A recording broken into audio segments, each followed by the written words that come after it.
In this video I'm going to show you how you can pin columns within tables. So this is going to be useful if you have a key bit of information that you want to compare items against.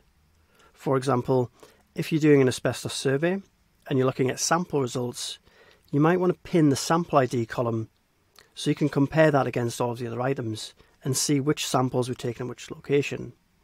Let me show you what I mean. So by default, there are no pinned columns on the table.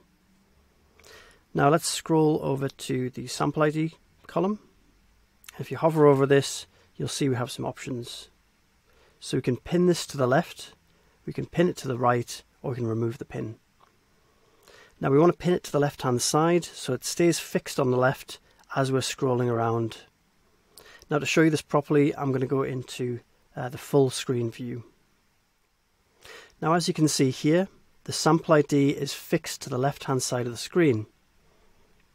And as we're navigating left and right, that stays there so we can use it as a sort of comparator when we're looking at all these other types of data. Now this might not be sorted by default, so you can sort by just tapping the column. You probably want to sort by the column that you're pinning by just for a bit of extra context. Now you can pin multiple columns.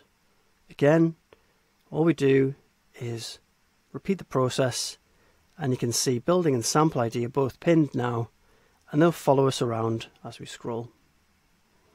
If you want to remove a pinned column, you can select this option and remove the pin manually.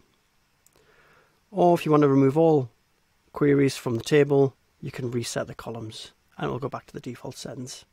So that's how you pin columns within a table. You'll want to pin different columns depending on the type of work you're doing. And to make pinning columns especially powerful, you'll want to combine it with a sort as well. So this is going to be really useful if you're doing quality control checks or you want to interrogate the data in a very specific way.